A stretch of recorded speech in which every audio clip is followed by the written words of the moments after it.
Assalamualaikum warahmatullahi wabarakatuh. Nama saya Tri Cahyono, dosen program studi bimbingan dan konseling Fakultas Keguruan dan Ilmu Pendidikan Universitas Borneo Tarakan.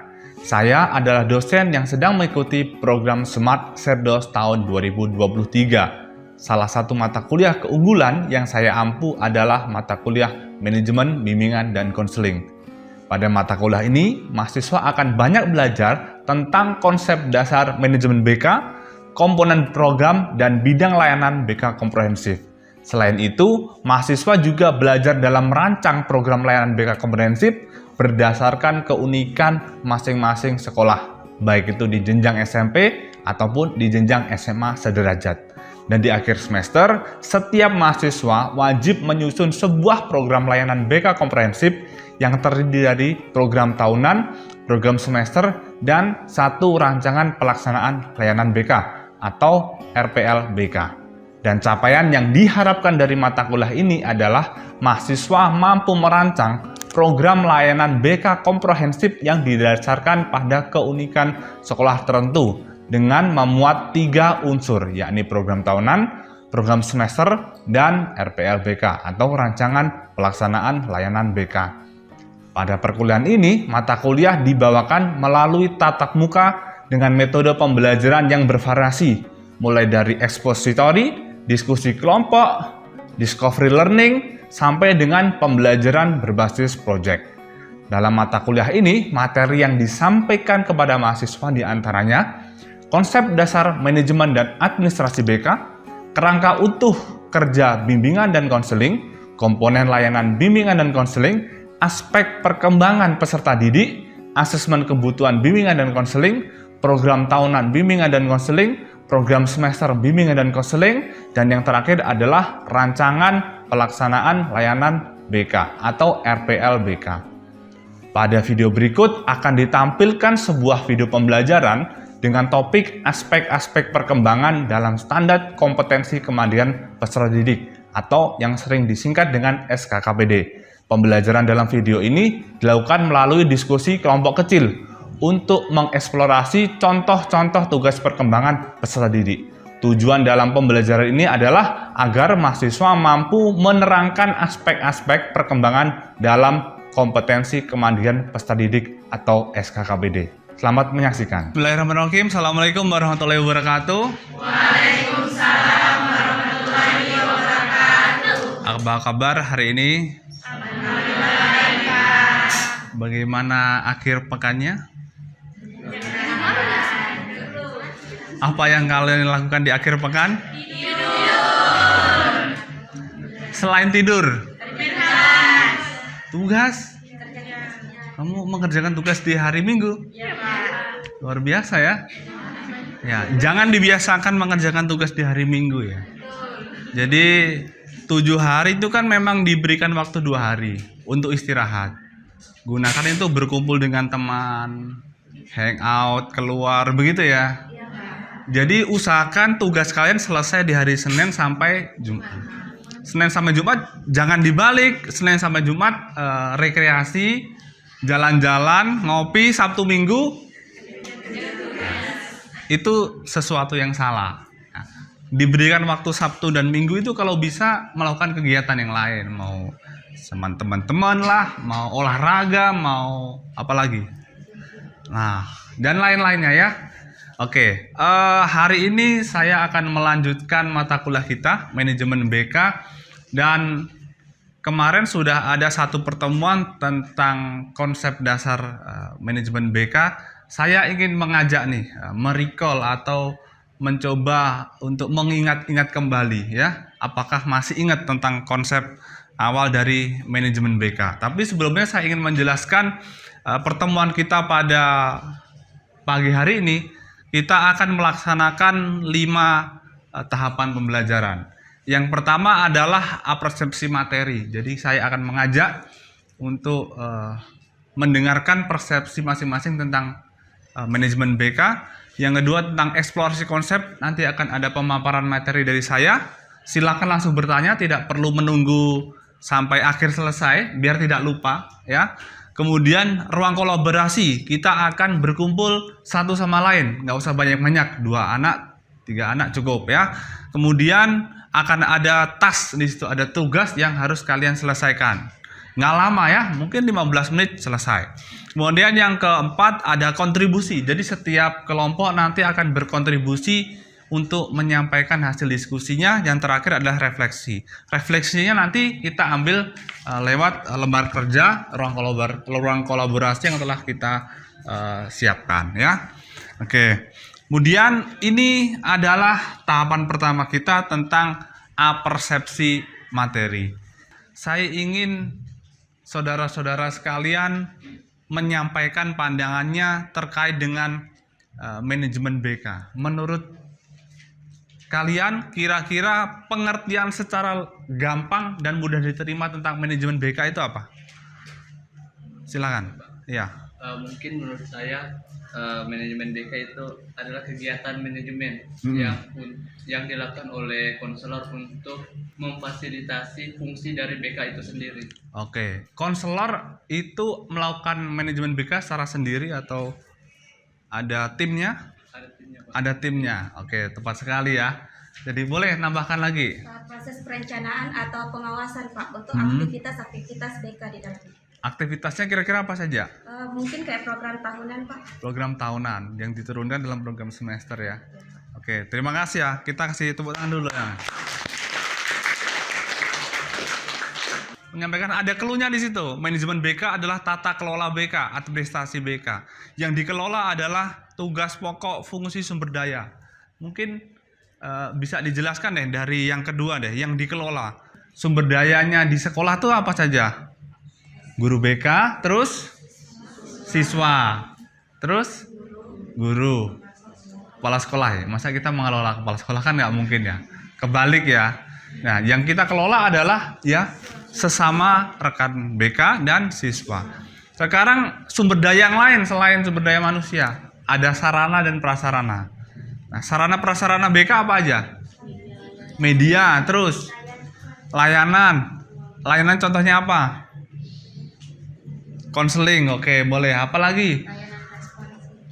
Oke, sekarang prasarananya apa? Sarana, ruang, apalagi meja. Kalau konseling kita butuh apa? Ruang konseling. Ruang konseling yang bagus itu seperti apa? Nyaman, terus dingin. Itu kan keinginannya Mas Rahmat ya. Kenyataannya tidak sesuai dengan apa yang dipikirkan ya. Ada lagi, kalau curhat harus butuh apa? Tenang, tertutup ya. Tidak ada yang mendengarkan. Kita akan membahas tentang aspek perkembangan. Salah satu komponen yang harus dipahami oleh seluruh guru BK ya. Kita sudah masuk ke bagian eksplorasi konsep. Di bagian kiri ada bidang bimbingan ya. Pribadi, sosial, akademik, itu belajar dan karir. Ya, sudah paham semua ya ini ya. Oke, karena kita udah bahasnya di pertemuan pertama. Nah, sekarang kita masuk ke aspek yang di sebelah kanan. Jadi sebelah kiri ini secara umum ada 4 bidang besar, tapi kita pecah lagi ke dalam 11. Nah, kita hitung ya. 1, 2, 3, 4, 5, 6, 7, 8, 9, 10, 11. Di dalam pribadi ada 4 aspek. Religi, perilaku etik, emosional, pengembangan pribadi, kesiapan menikah berkeluarga. Yang sosial ada tanggung jawab sosial, kematangan hubungan teman sebaya, kesadaran gender. Yang akademik, intelektual, yang karir, kewirausahaan, dan kesiapan karir. Sekarang saya mau menjelaskan tentang aspek perkembangan. Pengertiannya di sini adalah serangkaian kriteria yang harus diselesaikan peserta didik pada tahapan perkembangan tertentu.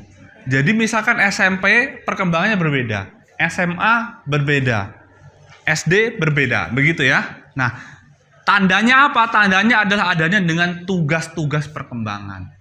Nanti kita coba untuk eksplorasi itu lebih jauh. Apakah semua yang di sini sudah mencapai tugas perkembangan itu ya? Oke. Yang penting dipahami dulu bahwa aspek perkembangan itu melekat pada setiap siswa, baik itu di SD, di SMP dan SMA. Ada sendiri-sendiri, ya. Oke. Saya ingin menyampaikan lebih detail lagi. Yang pertama adalah religi. Religi itu dari segi pemahaman, pengertiannya adalah ibadah, ya. Mempelajari. Tapi dari akomodasi itu mengembangkan pemikiran. Jadi dari kognitifnya anak-anak sudah paham mengembangkan pikiran tentang kehidupan beragama. Dari praktiknya atau tindakan melaksanakan ibadah. Yang kedua ada landasan perilaku etis. Orang mengenal dengan etika. Etika, budi pekerti, apalagi, dan macam-macam, ya. Nah, dari pertama pengenalannya adalah memahami norma. Di mana bumi dipijak, di situ langit dijunjung. Memahami norma. Kemudian menghargai keragaman itu dari segi akomodasi. Dari tindakan adalah mampu mengambil keputusan mempertimbangkan aspek-aspek etis. Kemudian dari emosional. Ada yang pertama mempelajari cara-cara menghindari konflik. Kemudian akomodasi, bersikap toleran. Ketiga mengekspresikan cara bebas, terbuka, dan tidak menimbulkan konflik. Nah, ini seperti mata kuliah konseling, ya. Cara menyampaikan emosi dengan baik. Gimana caranya menyampaikan emosi dengan baik? Adakah di sini yang kalau marah ngunci pintu terus menyendiri? Ada. Nah, sama orang tuanya? Ada. Ya berarti ini tugasnya anak SMA loh, ya. Nah, berarti kalau kalian belum bisa melakukan itu, nah, berarti tugas perkembangannya belum tercapai. Bilang aja, ayah, saya marah sama ayah gara-gara ayah janji mau beliin motor. Nah, gitu ya, misalkan begitu, ya. Berani nggak ngomong begitu? Bisa digampar ya gitu, ya. Sekarang kita lanjutkan tentang kesadaran gender. Ini isu-isu yang lagi naik daun sekarang, ya, tentang kolaborasi antar jenis dalam ragam kehidupan. Terus kemudian tindakannya apa? Berkolaborasi secara harmonis dengan lain jenis dalam keragaman peran. Nah, ini agak sensitif karena sekarang ada naik daun tentang LGBT, ya. Kan di sini kolaborasi dengan lain jenis. Lain jenis itu maksudnya apa? Laki-laki dan perempuan. Adakah jenis lain selain laki-laki dan perempuan? Ada. Katanya orang. Katanya teman-teman lagi berjuang sekarang. Transgender. Terus LGBT itu singkatan apa? Lesbian, bisek, gay, trans. Kalau lesbian tuh perempuan dengan perempuan. Bisek bisa dua-duanya. ACDC nih. Laki mau, perempuan mau. Ya. Ada yang begitu? Nggak ada, ya. Ada yang pernah tahu? Ya adalah begitu, ya. Pokoknya nggak perlu kita bahas, ya. Terus gay, laki-laki dengan trans, laki-laki jadi perempuan, perempuan jadi laki. Dan terakhir ini yang mungkin masih belum familiar, yaitu kesiapan diri menikah berkeluarga. Nah, kesiapan menikah kira-kira apa? Mental, ekonomi. Mau kamu dihidupin dengan cinta? Mau? Kenyang makan cinta? Kalau pacaran sih kenyang. Dikasih harapan kenyang sudah pacaran. Tapi kalau keluarga bisa berantem kita, ya. Nah, ada banyak persiapan dari segi norma, dari segi hal-hal lain. Norma contohnya misal begini. Siapa di sini yang bugis? Ayo. Nah. Oh, salah satu aja deh. Butuh berapa untuk menikah? Jujur aja, nggak apa-apa. 50 ke atas. Alasannya karena bukan karena sarjana gitu, ya. Ada yang lebih 50? Biasanya sarjana 100 loh. Murah loh berarti. Berapa? Mungkin kalau bugis yang mana? Berapa? ke atas ya. Ke atas tuh Tapi berapa? kalau dalam kalau mengikuti adat adik itu harus ya 100 Pak. Tapi kalau aku enggak apa-apa di bawah. Oh. Oke. Mas Rahmat. Mas Rahmat butuh berapa tahun untuk dapat 100 juta? Kalau di sini masih 2.000 Pak. 2000? Ya. Apanya 2000? Kumpul segitu kayaknya 10 tahunan. 10 tahun. Ya. Kalau calonmu orang tuanya nggak sanggup gimana? Masih mau? Ditunggu sampai Oh ditunggu, wah luar biasa. Ditunggu ya. Nah, sekuat apa? Kalau menunggu ya. Pertanyaannya sekuat apa gitu ya? Kalau tiba-tiba ada laki-laki lain itu ya Mas Rahmat terus. Nah itu harus disampaikan karena kita nggak tahu prospek pernikahan siswa kita seperti apa. Kalian aja nggak ada kan yang menyiapkan kan? Nggak ada. Tetap harus disampaikan pada saat menjelang kelulusan SMA.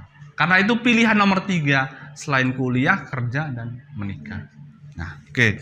Terus selanjutnya kita akan masuk ke ruang kolaborasi, ya. Di sini kita akan bagi ke dalam 11 ya. Tugasnya adalah membahas contoh real dari tugas perkembangan yang ada di sini. Nah, satu lembar kerja ini dikerjakan oleh 2-3. Ini jumlahnya ada berapa nih? 1, 2, 3, 4, 5. Yang dekat-dekat saja. Nah, kita bagi dulu nih. Contoh misalkan ini 1, 2, 3. Silahkan langsung diputar kursinya, ya. Sesuai dengan yang paling dekat saja. Boleh 2, boleh 3. Ayo. Kita manfaatkan yang depan ini ya. Yang depan sini, silakan. Nah, jangan sampai sama dengan temannya ya. Diusahakan habis ini kita bagi-bagi. Oke, cukup ya. Nah, di situ cara mengerjakannya adalah yang pertama silakan tulis tugas perkembangannya apa tadi ya. Yang kedua, berikan contoh 3 konteks perilaku. Oke, waktunya cukup 10 menit ya. Nanti akan kita satu-satu. Oke, silakan dimulai. Berinteraksi dengan orang lain. Ya. Oh iya, boleh. Bekerjasama melakukan piket harian kelas. Dalam satu hari kan ada pasti kelompok-kelompok piket, jadi harus ada tanggung jawabnya tuh. Nomor 1 menghormati guru. Maupun yang lebih tua. Terus bekerja sama secara Melakukan piket harian kelas. bekerja sama, oke. Berinteraksi dengan Memastikan bisa, karena ini sudah ada contoh. sudah ketemu 3. Sudah. Coba lihat. Menyampaikan perasaan amarah dengan baik dong. Masa menyampaikan amarahnya marah-marah doang ya? Oke, 2 menit. Kematangan supaya memulai obrolan. Oke. Jangan teman sekelas, obrolan dengan orang yang tidak dikenal misalkan. Dengan teman yang belum dikenal gitu nggak apa-apa. Oke, cukup ya. Nah, saya ingin setiap kelompok menyampaikan kenapa menulis itu alasannya harus disampaikan ya. Dan kelompok lain juga boleh nanti, oh nggak bisa nih kayak nggak pas, nggak apa-apa. Oke ya. Oke. Sekarang kita lanjutkan mulai dari pertama, landasan hidup religi. Oke, silahkan berdiri. Ya di sini aja berdiri. Oke. Dari kami itu tugas perkembangannya landasan hidup religius. Yang pertama itu siswa mampu memahami kewajibannya sebagai seorang yang beragama. Itu maksudnya dalam hal beribadah. Yang kedua itu siswa mampu memahami makna hidup bertoleransi dalam lingkungan sekolah maupun bermasyarakat. Toleransinya beragama ya. Ya, Pak. Luar biasa, kita kasih temuan dulu. 3 itu ya. Oke, terima kasih. Sekarang yang kedua, etis. Siapa tadi etis? Etika. Siapa? Oh ya, silakan. Ayo berdiri.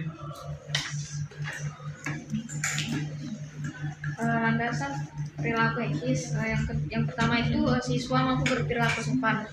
Alasannya itu kayak dalam kehidupan sehari-hari, dalam teman sebaya, sekolah, sama orang tua. Terus yang kedua, siswa mampu menghargai perbedaan pendapat orang lain, kayak di presentasi itu kan, itu apa namanya itu? Tanya jawab. Tanya jawab. Adakah yang tidak mampu menerima? Biasanya ada. Biasanya Oke. ada. Oke, lanjut. Yang ketiga tuh siswa mampu membantu teman yang membutuhkan. Butuh uang.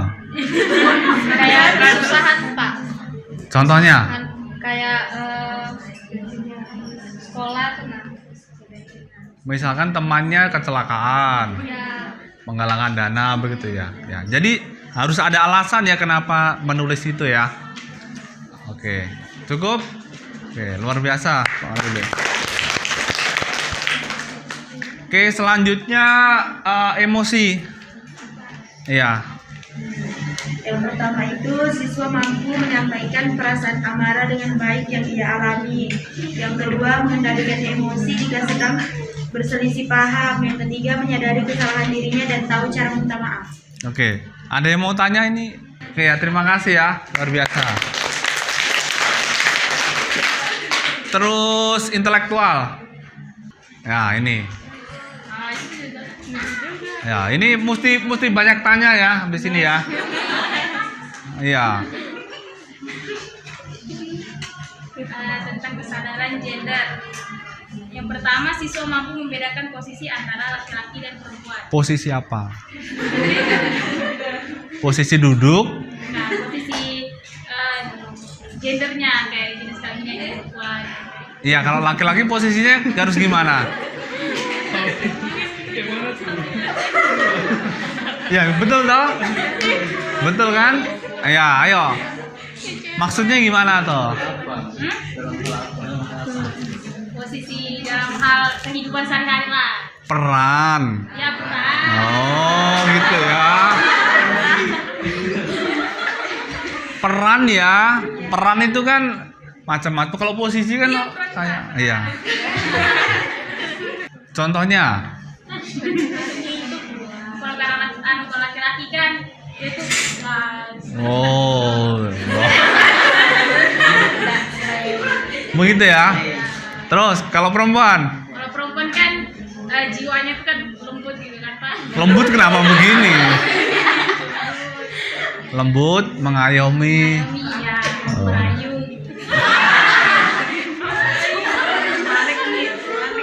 Kok merayu? Oke, lanjut. Terakhir. Tugas perkembangan, kesiapan diri untuk menikah dan berkeluarga. Konteks perilaku. 1. Siswa mampu mempersiapkan diri baik dari segi mental, fisik, dan ekonomi. Alasannya agar siswa mampu memiliki pandangan agar berkeluarga itu tidak hanya tentang cinta, tetapi memikirkan kerasnya kehidupan setelah menikah. Kedua, siswa mampu memperhatikan diri membentuk suatu ikatan batin. Alasannya kita harus membuka pikiran si siswa agar pernikahan ini bukan tentang hubungan cuma cinta-cinta, tetapi tentang ikatan. Dimana saat kita misalnya sebelum kita menikah kita sering nongki dan sampai larut malam, tapi setelah kita menikah ini kita punya ikatan bahwa kita harus memperhatikan waktu kita untuk pulang, misalnya kayak tidak sampai larut malam gitu. Yang ketiga, siswa mampu mengetahui tentang pola asuh anak. Mulai sekarang kita menjelaskan ke siswa bagaimana cara tentang dia nih mencari tahu pola asuh orang tua dengan cara parenting yang baik. Oke, luar biasa. Ada yang mau tanya? Ini tadi yang pertama bahwa apa? Kesiapan diri Secara fisik. mental, fisik, ekonomi. Kalau fisik anak SMA sudah? Masa belum? Sudah dong. Secara fisik sudah toh, secara fisik toh. Yang mesti kita tekankan kan tidak hanya fisiknya doang, tapi juga secara mental. Mental itu misalkan begini. Sudah siap ribet belum? Sudah siap bangun pagi, siapin makan? Ada yang mengatakan begini, mau cari istri atau Pembantu. jawabannya gimana? Kalau misalkan calon istrimu mengatakan, Mas mau cari istri atau mau cari pembantu, jawabannya gimana? Jangan jadi perempuan.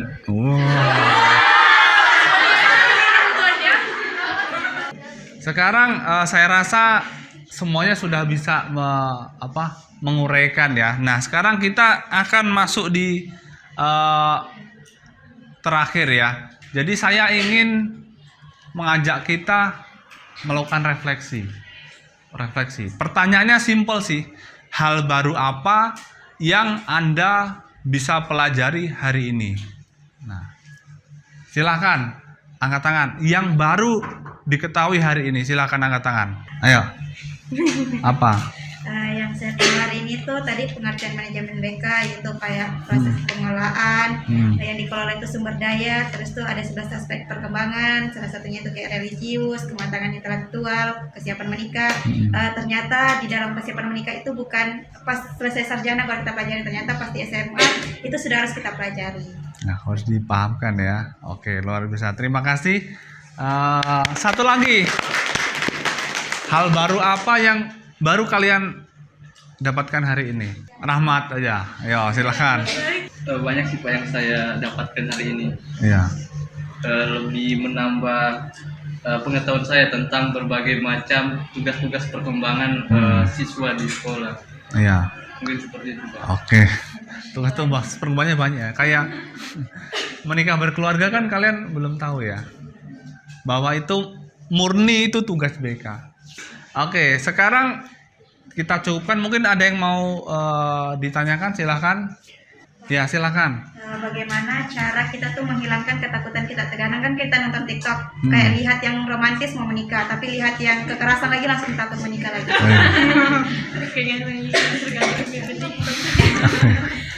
Yang jelas kan kita harus siapkan dulu ya. Siapkan dulu dari persiapan pernikahan, norma-norma pernikahan itu kan tidak hanya tentang uang, tidak hanya membangun mempersiapkan uang, membangun fisiknya juga. Nah, mental ini yang paling penting tuh sebenarnya tuh. Contohnya mental kan nggak cuma dari istrinya. Oke ya, saya rasa cukup. Ada lagi yang mau ditanyakan? Tidak ada. Nah, kalau begitu dari hari ini saya dapat menyimpulkan ada 11 tugas perkembangan yang jadi tanggung jawab guru BK ya, yang harus kalian pahami nanti dan kalian bisa sampaikan itu ke murid-murid kalian pada waktu di sekolah ya. Kalau ada perkataan yang salah saya mohon maaf. Saya akhiri pertemuan hari ini, sampai jumpa pekan depan. Wabillahi taufiq wal hidayah. Assalamualaikum warahmatullahi wabarakatuh. Waalaikumsalam warahmatullahi wabarakatuh. Terima kasih ya, sampai jumpa minggu depan. Oke, terus boleh keluar langsung ya.